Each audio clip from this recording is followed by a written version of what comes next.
Coucou, nous sommes à Ménétrol, en bonne compagnie. Salut bonjour. Voilà. On est près du stand à café, donc On est du stand de café et des cookies. C'est le matin, on n'est encore pas tous réveillés, mais on va passer une super journée.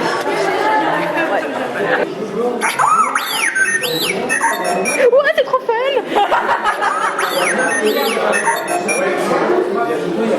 Oui, tu vas passer sur un vlog. Non, tu veux pas?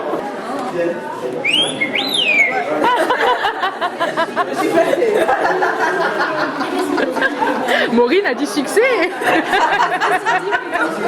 Je ne sais pas, il était face à toi. Une chronique, c'est imaginer une histoire alternative. On va prendre un point de divergence.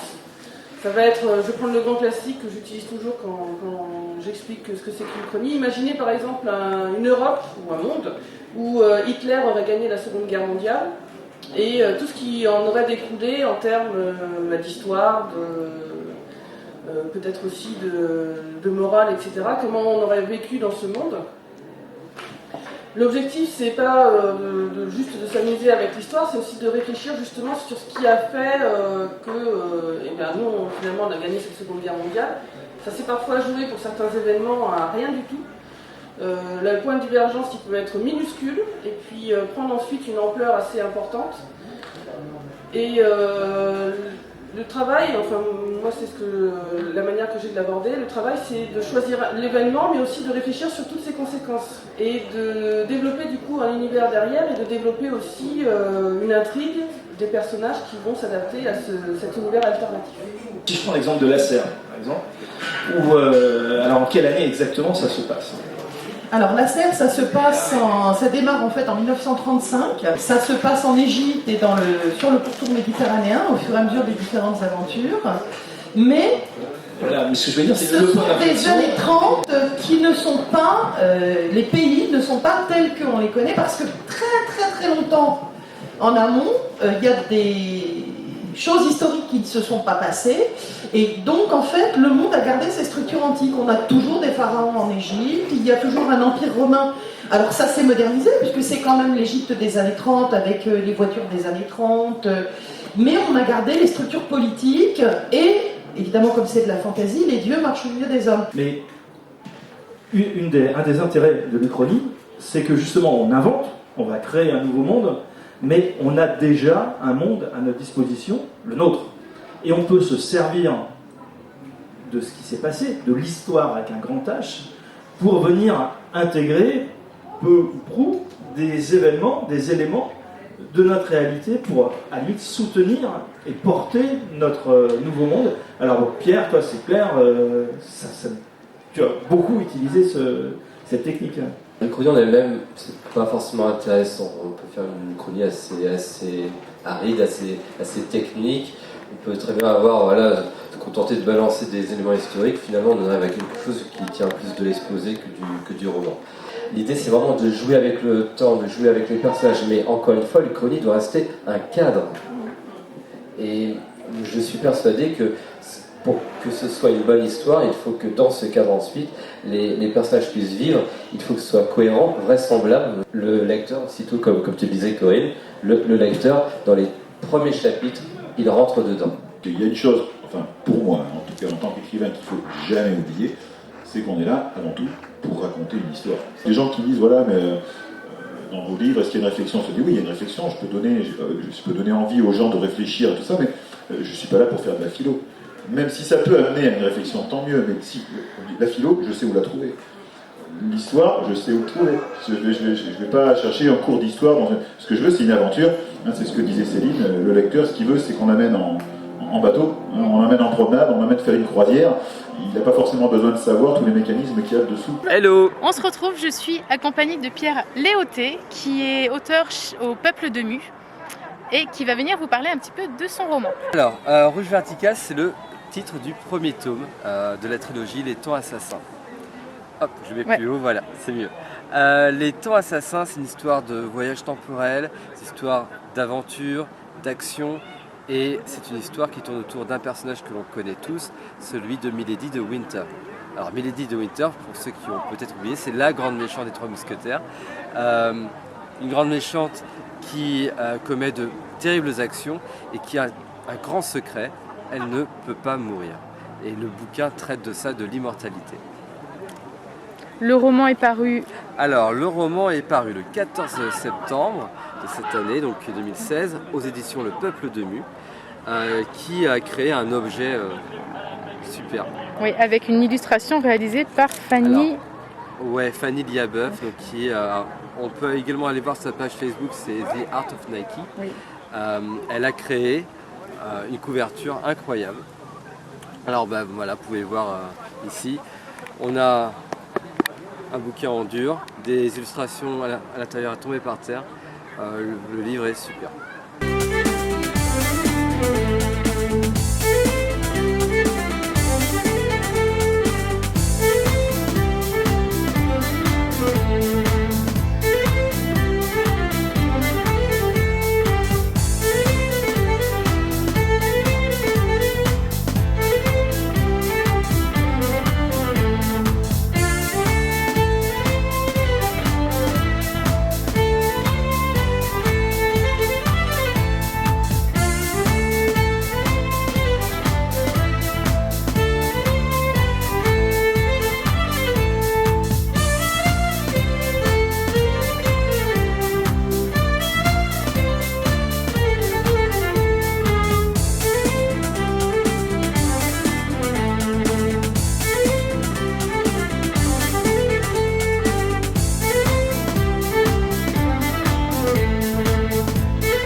se prête au jeu de Booktube aussi, que j'ai invité donc Cindy Van Duder, auteur, Laetitia du blog de Galéane et Maureen du blog Le Bazar de la Littérature, qui sont aussi leur chaîne YouTube.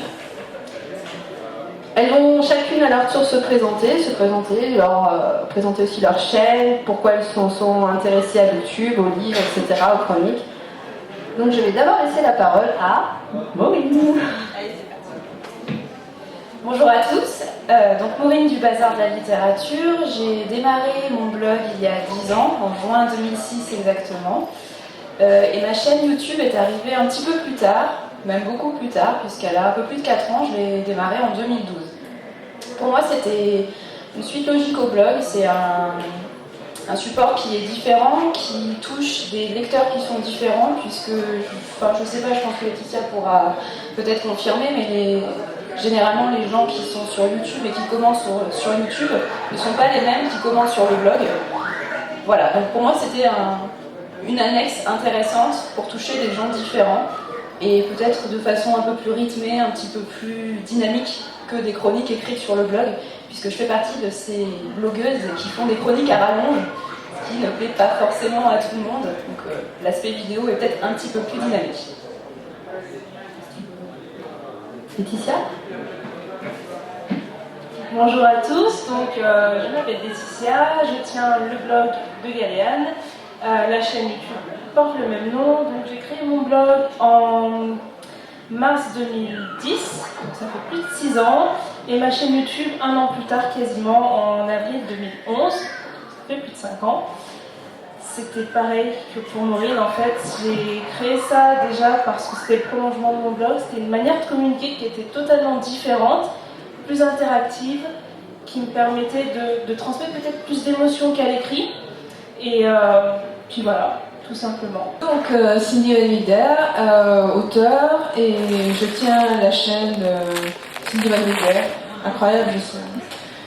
Donc en fait, par rapport à mes chers collègues booktubeuses, je suis vraiment newbie dans l'exercice de tenir une chaîne, puisqu'elle a été ouverte seulement il y a quelques mois. Ma démarche se ressemble un petit peu à celle donc faite par Maureen et Laetitia, c'est-à-dire que je voulais aussi utiliser un autre média que mon blog pour parler de choses et d'autres, pas seulement de chroniques, lecture, mais aussi d'écriture, etc. Et voilà, c'était l'occasion donc d'utiliser un nouveau média et aussi de l'apprivoiser pour moi-même. Et puis en fait ça m'a tellement fasciné, ce mode de communication qui est à la fois extrêmement dynamique, mais en même temps qui a aussi ses propres contraintes, que voilà, j'ai été curieuse, j'ai gratté un petit peu, j'ai farfouillé dans les chaînes, j'ai trouvé de nombreuses et très intéressantes chaînes, dont d'ailleurs les 3 de mes chers estimés collègues. Et voilà, des chaînes aussi, bien sûr, très populaires, d'autres moins.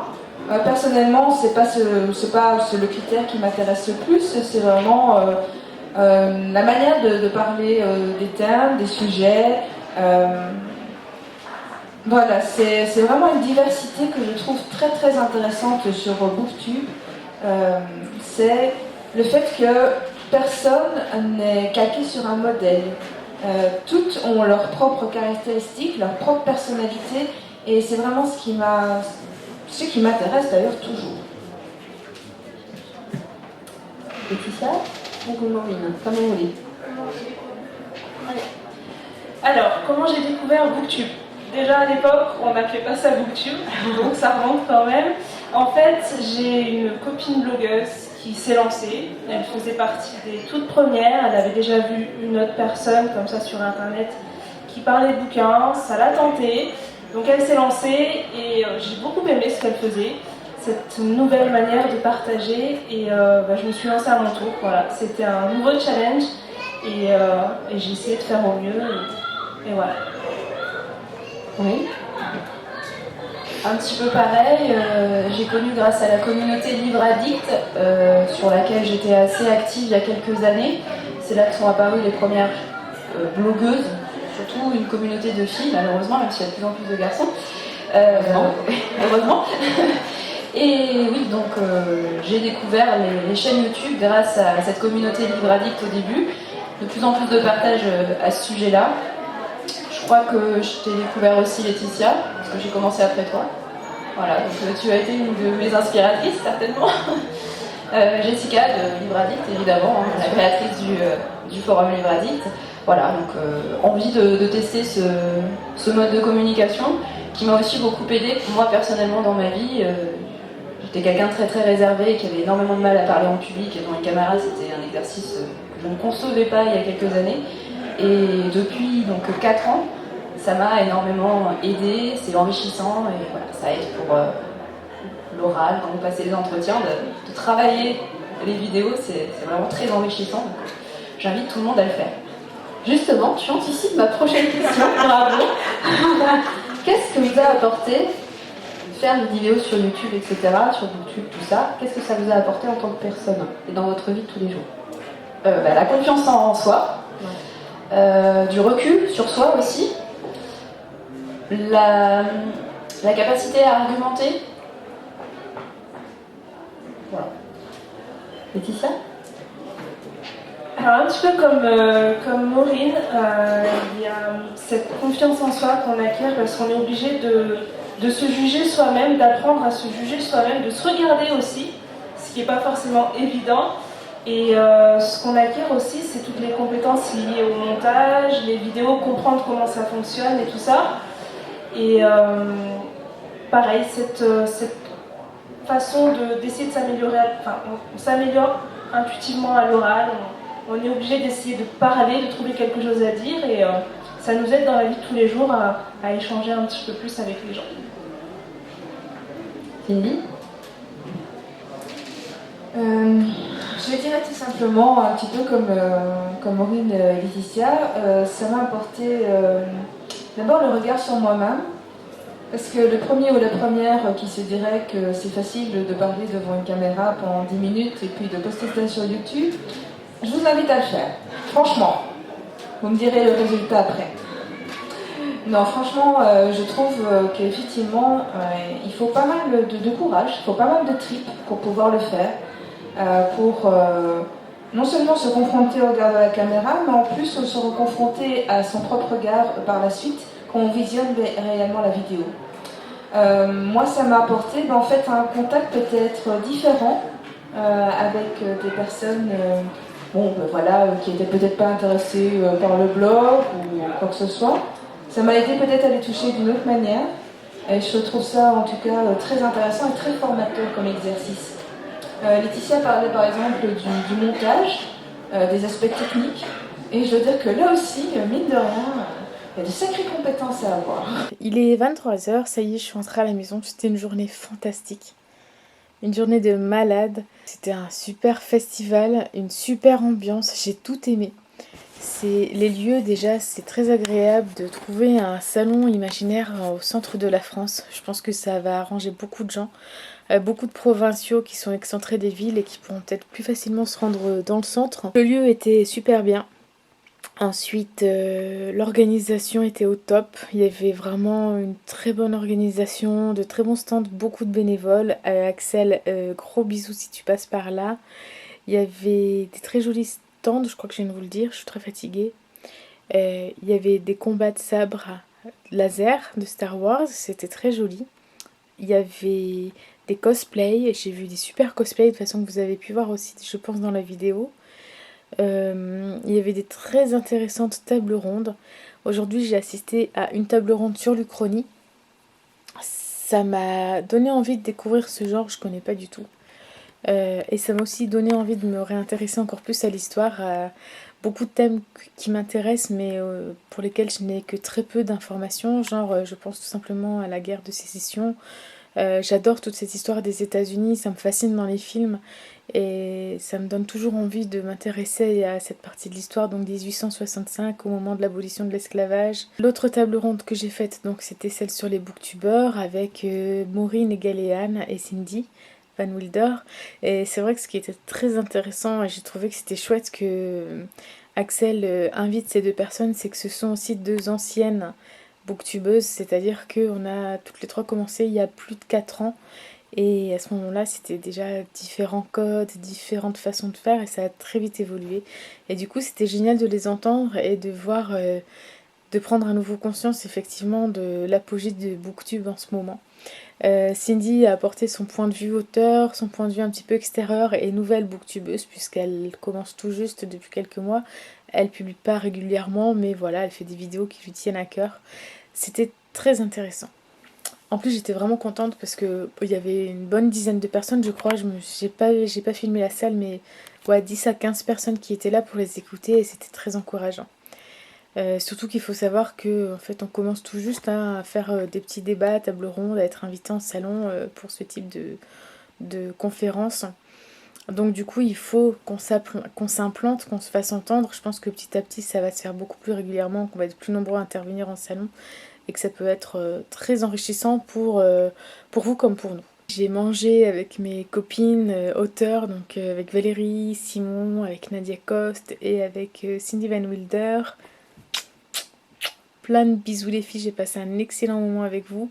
Il y avait également à ma table Jean-Sébastien Guillermo qui publie un roman d'aventure chez Brajlon, je me rappelle plus du titre mais je vous mettrai la couverture. Il y avait 3 autres personnes mais j'avoue que je ne sais pas qui c'est. Je suis restée dans mon petit groupe avec les filles à s'alimenter de nouveaux souvenirs et de discussions et de choses super top. Et enfin, j'ai fait le voyage avec le peuple de Mu et voilà, vraiment merci infiniment et je me suis éclatée avec vous. J'ai passé un moment mais tellement riche. C'était des discussions très enrichissantes dans la voiture, des délires. Je me sens vraiment en symbiose avec vous, avec eux, pour ceux qui ne connaissent pas. Et voilà, je pense qu'il y a beaucoup de choses aussi qui vont se passer et qu'une très belle rencontre s'est produite en avril quand je suis allée les voir au dépôt imaginaire. Et je pense qu'on va vivre des choses très intenses tous ensemble. Donc voilà, merci de m'avoir emmenée au salon, d'avoir fait du covoiturage. C'était génial, génial, génial. J'espère que ça vous aura plu, que ce vlog vous aura emmené vraiment avec moi au cœur de ces 2 journées complètement différentes. Sur ce, je vous laisse. J'espère vous revoir très bientôt pour un nouveau vlog. Bye!